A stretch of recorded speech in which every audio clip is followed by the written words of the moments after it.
Before Europe ruled the oceans, before Columbus, before empires, before the modern world, China was already there.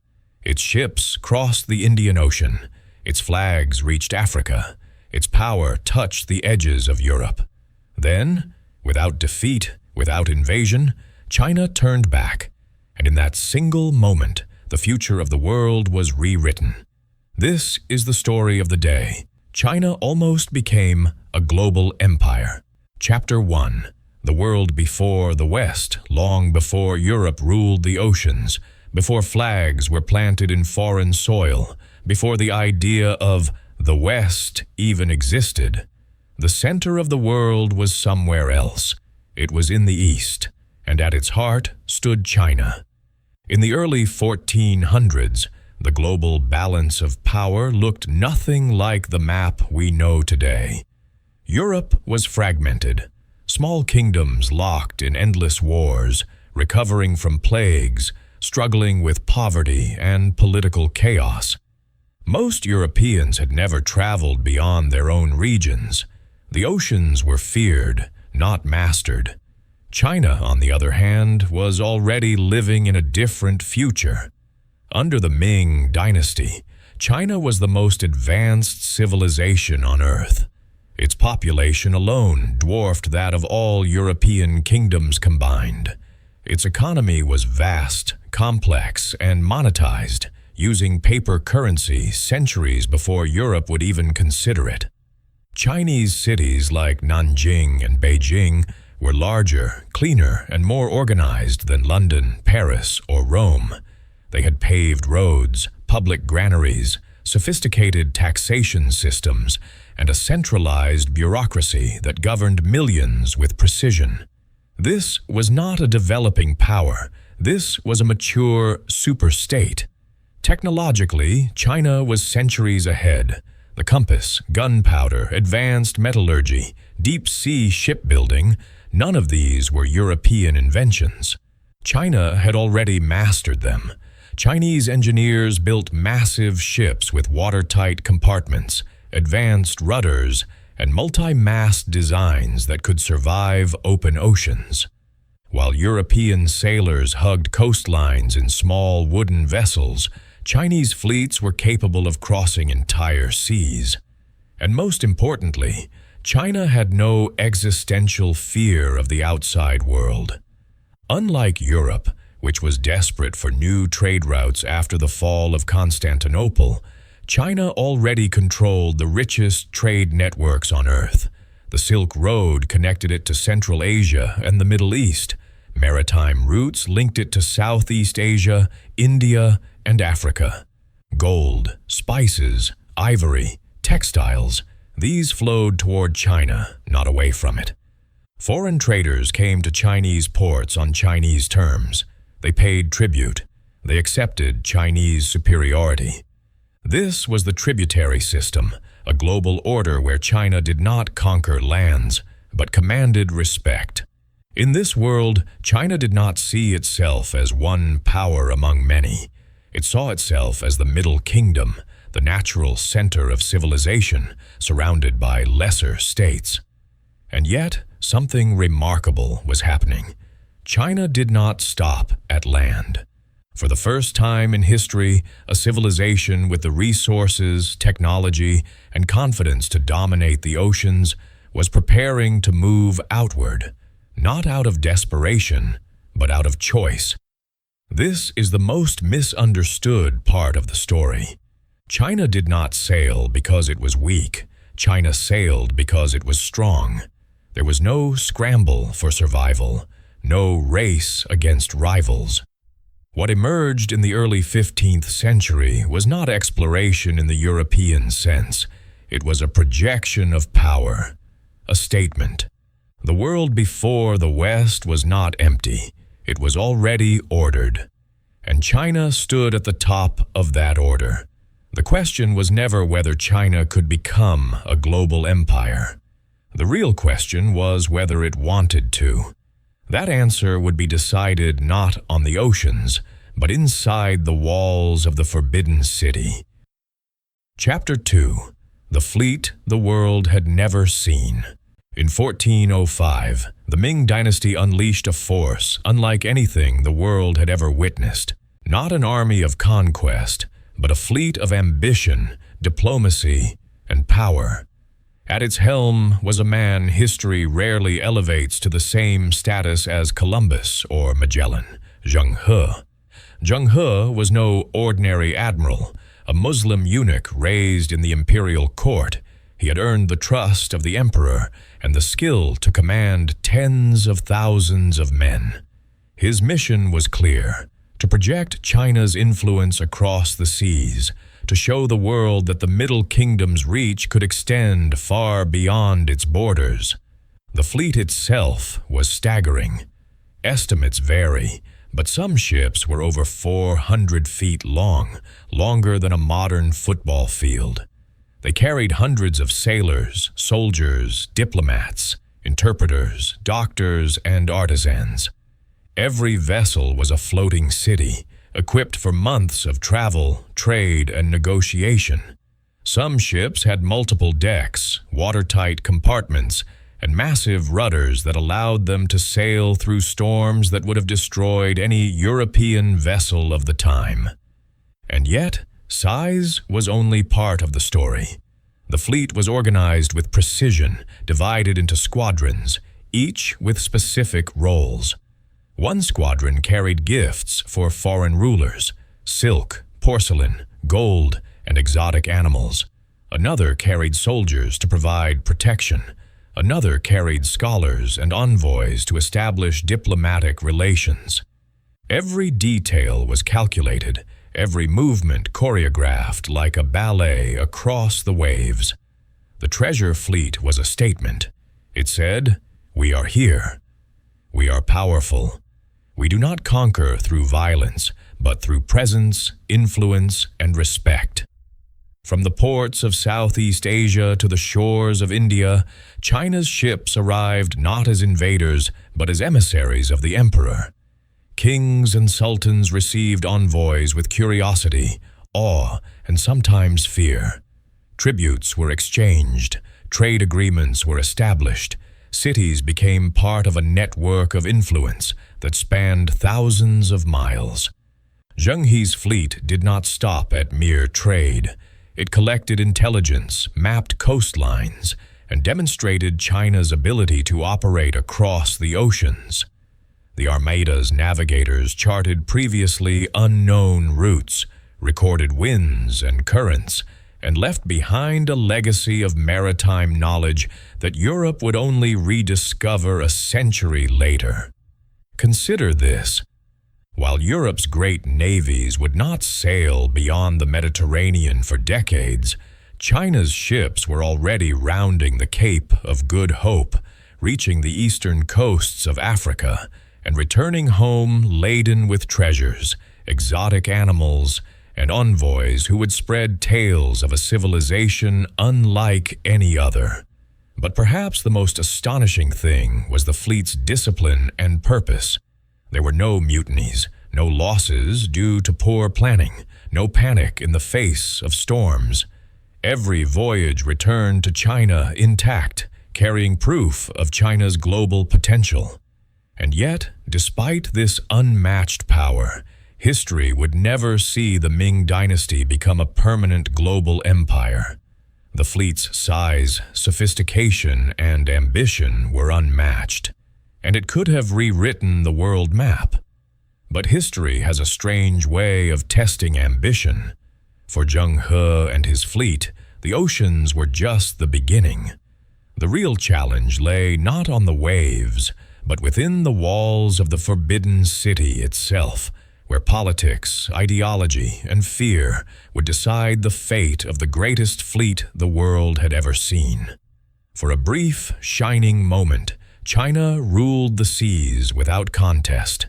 It commanded respect, inspired awe, and proved that global power need not be taken by force. The fleet was not just a tool of exploration. It was a manifestation of empire, a floating proof that China had the ability, the knowledge, and the resources to dominate the oceans. And possibly, the world. And then, as suddenly as it rose, the fleet would be recalled, dismantled, and almost forgotten. But the shadow it cast across history would remain, a reminder of the empire that could have been. Chapter 3. When China ruled the seas. By the early 15th century, the Ming Dynasty's power had expanded far beyond the Great Wall. China did not merely exist as a landlocked empire, it ruled the oceans. And at the heart of this maritime dominance was Zheng He's fleet, a force so vast and organized that it reshaped global perception of power. Across the Indian Ocean, Chinese ships became a symbol of authority. They were not raiders or pirates. They were the emissaries of the Middle Kingdom, carrying silk, porcelain, gold, and even exotic animals as gifts to foreign rulers. Their arrival announced China's influence without firing a single shot. In Southeast Asia, kingdoms such as Malacca welcomed the fleet with awe. Envoys bowed before the Chinese delegation, not as equals, but as tributaries acknowledging the supremacy of the Ming emperor. Trade agreements were established on Chinese terms. Ports were secured, not through conquest, but through diplomacy backed by undeniable naval power. The same scene repeated across the Indian subcontinent. Rulers of Ceylon, India, and even distant Persia watched as massive junks arrived, each carrying thousands of men, weapons, and goods that demonstrated China's technological and economic superiority. Where Europe would later rely on brute force, China relied on presence and respect. The tribute system was the backbone of this dominance. Foreign kingdoms offered gifts, sent envoys, and acknowledged China's preeminence. In return, they received protection, trade privileges, and recognition. It was a carefully engineered system that projected power without the chaos of war. The seas themselves became a network of influence, a vast arena where China commanded loyalty and respect simply by being there.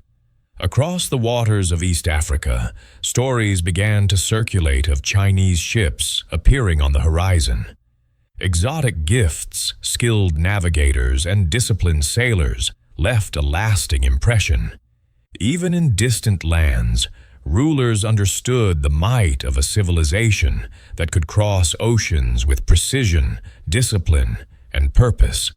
But maritime supremacy was more than just diplomacy. Zheng He's fleet collected intelligence, mapped coastlines, and charted currents and winds with scientific accuracy. Every voyage added to China's knowledge of the world, a knowledge Europe would only rediscover a century later. The Ming Dynasty had the capability to establish permanent outposts, control trade routes, and potentially dominate the globe. In essence, the Chinese Empire was not simply exploring, it was administering an international order. Consider the implications. While Europe remained fragmented and fearful of the open sea, China's navy demonstrated that global power could be exercised without conquest, without colonization, and without conflict.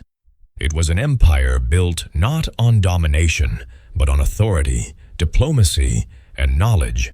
Yet the brilliance of this era was fleeting. China ruled the seas, yes, but it ruled by choice, not necessity. There were no external threats forcing expansion. There were no rivals challenging their dominance. The power to create a global empire existed, but ambition alone could not guarantee the future. This is what makes this period so extraordinary. For a brief moment, China demonstrated that an empire could dominate the oceans and influence the world order without resorting to violence. Its ships, discipline, and diplomacy created a network of respect that Europe would later struggle to replicate through conquest.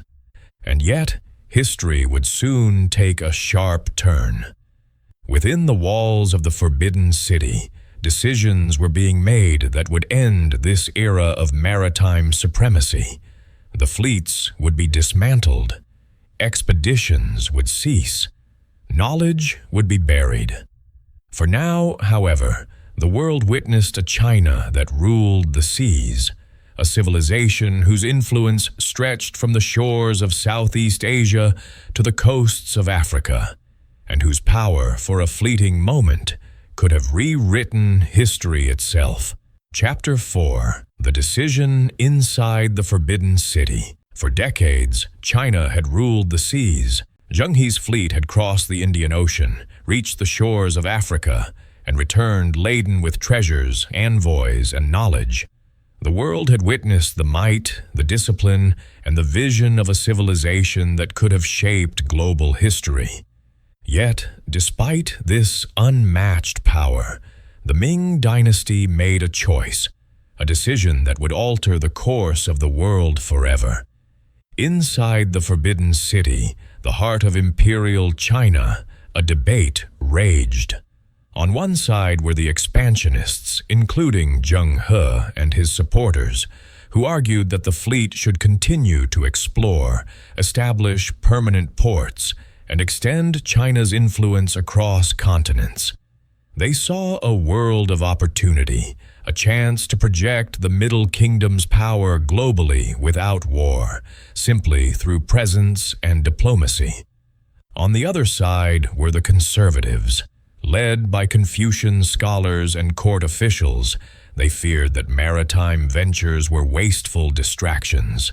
They questioned the purpose of sending thousands of men across oceans for tribute missions. Their world centered on agriculture, domestic order, and moral governance. To them, the seas were dangerous, foreign, and unnecessary. Cost played a role, too. Maintaining a fleet of hundreds of massive ships required enormous resources. The state coffers, though vast, faced pressure to fund internal projects, rebuilding the Great Wall, repairing canals, and supporting provincial administration. For the conservative faction, it was simple arithmetic. Why invest in distant oceans when the empire's heartland needed attention? But ideology was the decisive factor.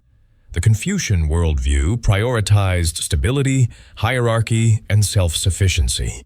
It saw foreign trade and exploration not as tools of power, but as temptations leading to corruption and disorder. China, in their view, did not need the world. The world needed China. The emperor, young and impressionable, sided with the conservatives. In 1433, an official edict was issued. The treasure fleet was to be recalled, and further expeditions canceled. Ships were dismantled, records were archived, and navigational charts hidden from public view. Zheng He, despite his fame and loyalty, would never sail again. This was not a defeat in battle. There was no invasion, no storm sank the fleet, no enemy conquered China. The empire simply turned inward. Historians still debate the reasons. Some argue it was political fear, central power threatened by the immense influence of the admiral and his officers. Others cite ideology. A dynasty convinced that expansion beyond its borders was immoral or unnecessary. Whatever the reason, the result was clear. China abandoned the oceans at the peak of its power. The consequences were immediate. Ports that had welcomed Chinese envoys reverted to local control. Trade networks shrank. Knowledge of distant lands stagnated. The world would wait another century before Europe, armed with curiosity and gunpowder, attempted the same oceanic feats. And yet, the decision also left a haunting question. What if the Ming Dynasty had continued? What if Zheng He had sailed onward, establishing permanent colonies, alliances, and influence across Africa, India, and beyond? Would the age of exploration have looked different? Would the Americas have been reached by Chinese fleets instead of European ones? For now, the seas fell silent. The fleet that had once dominated the waves became a memory. The ambition of an empire, capable of shaping global history, was voluntarily extinguished. The decision inside the Forbidden City marked a turning point not only for China, but for the entire world. It was a moment when the future could have been written differently, when the global balance of power could have shifted centuries earlier. Instead, history would take another path, and Europe would rise to fill the vacuum left by China's retreat. And so, as the gates of the Forbidden City closed on China's maritime dreams, the world unknowingly entered an era where the oceans were no longer ruled by the Middle Kingdom, but were soon to become the playground of the West. Chapter 5. The Silence That Changed History. With the recall of Zheng He's fleet and the dismantling of China's maritime expeditions, the oceans fell into a strange silence. No massive junks crossed the Indian Ocean. No Chinese envoys arrived in distant ports bearing gifts or collecting tribute. No maps were updated with the knowledge of distant shores. For China, this silence was deliberate, even deliberate retreat. The empire turned inward, focusing on internal stability, agriculture, and domestic projects. But for the rest of the world, the absence of China on the seas created a vacuum that would soon be filled by others. Europe had been watching, waiting. For decades, European powers had been hampered by fragmented kingdoms, weak navies, and limited knowledge of the wider world. Trade was mostly local or limited to the Mediterranean, and any attempt to cross the Atlantic or Indian Ocean was fraught with danger and uncertainty. Now, with China's fleets gone, the stage was set for a new kind of power. The oceans were no longer dominated by disciplined fleets with diplomatic reach. They were open to exploration, conquest, and colonization. Portugal, Spain, and later the Dutch and British would seize this opportunity, armed with guns, ambition, and a hunger for wealth. The absence of China's fleet reshaped the global balance in profound ways. Trade routes that had once been regulated and influenced by the Middle Kingdom were now contested. The spice trade, the flow of gold, and access to distant markets became prizes to be captured by European powers, not gifts to be negotiated with an emperor. Even knowledge suffered. The maps, navigational techniques, and maritime data collected by Zheng He's expeditions were hidden or destroyed. For a century, Europe lacked access to this accumulated wisdom. When Portuguese navigators finally rounded the Cape of Good Hope in the late 15th century, they did so without the guidance China had already mastered decades earlier. Yet the consequences extended beyond trade and exploration. Without China projecting power abroad, the Middle Kingdom became increasingly isolated from the political and economic networks that would shape the early modern world. It remained a regional powerhouse, culturally rich and technologically advanced, but it ceded the emerging global stage to Europe. This silence also created the conditions for the age of exploration. Columbus sailed west in 1492, Vasco da Gama rounded Africa in 1498, Magellan circumnavigated the globe. Each European voyage was made possible not just by ambition and technology, but by the absence of a civilization that could have rivaled them, a civilization that had already proven it could dominate the seas without firing a shot. And so, the consequences of China's decision rippled across centuries. The world we know today, a world dominated by European empires, colonial expansion, and eventually the modern nation-state system, was shaped in part by a moment of deliberate inaction inside the Forbidden City. History often remembers the explorers, the conquerors, and the empires that rose through force. But the story of what did not happen, the fleet that never returned, the empire that could have dominated the oceans, is equally powerful. China had once held the keys to the world. The seas had been its stage. And yet, by choice, it stepped back, leaving the oceans empty for those who would later claim them through conquest. The silence that followed was deafening. It changed the flow of commerce, the rise of empires, and the course of global history. In that quiet, Europe learned, adapted, and eventually took its place as the dominant force, a position China could have claimed centuries earlier. The world had waited, and it was ready for a new player. But it would never be the Middle Kingdom that set the rules. Chapter 6. The Empire That Never Was. Imagine a world where Zheng He's fleets never turned back, where the massive junks continued to sail across the Indian Ocean, around Africa, and into the distant waters of Europe. A world where the Middle Kingdom did not retreat, but expanded its influence across continents, shaping the globe in ways we can only speculate. It is tempting to dismiss this as fantasy, but the reality is striking. China had the technology, the resources, and the organizational power to create a true global empire. Its ships were unmatched.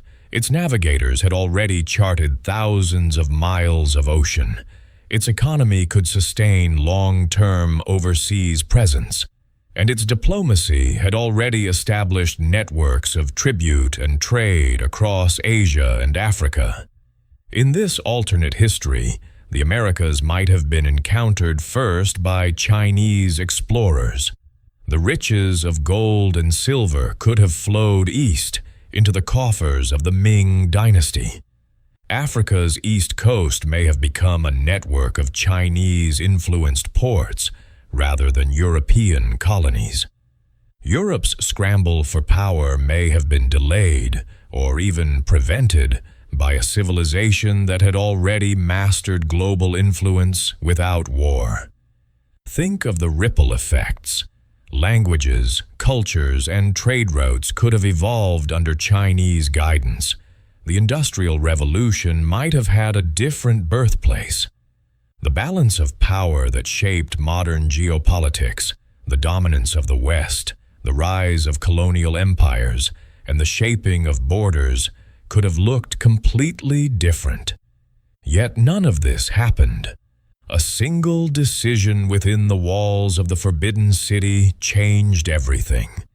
By turning inward, China chose domestic stability over global ambition.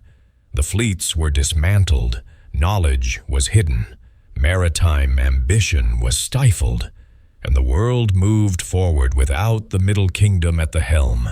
Europe seized the opportunity, armed with gunpowder and curiosity. Spain, Portugal, and later England and the Netherlands carved out empires across continents. The modern global order, with its borders, trade routes, and centers of power, was built in China's absence. History remembers Zheng He's voyages as incredible achievements, yet it is the story of what could have been that truly captures the imagination. China had held the potential to dominate the oceans, and with them, the world, but chose to step back. This is the empire that never was, a civilization capable of rewriting history, of reshaping continents, of defining the rules of global power, yet ultimately absent from the stage at the moment when it mattered most. And perhaps that is the most powerful lesson of all. History is shaped as much by inaction as by action, by choices made in moments of uncertainty, in halls of power far from the seas. The future is often rewritten in ways no one can foresee. China ruled the seas for a brief, shining moment. It could have ruled the world, and yet the empire that might have been remains only in our imagination, a haunting reminder of what was possible and what was lost. The oceans, once dominated by the might of the Ming Dynasty, returned to silence. The world moved forward without China, and the age of exploration gave birth to a new order, one that the Middle Kingdom had been fully capable of leading. In the end, history did not take the path of the powerful, but of the willing. And for the empire that could have been, the world would forever remember the day China almost became a global empire. If you crave the untold stories of empires, legends, and history's greatest what-ifs, subscribe to Midnight Empire and join us as we uncover the past, one empire at a time.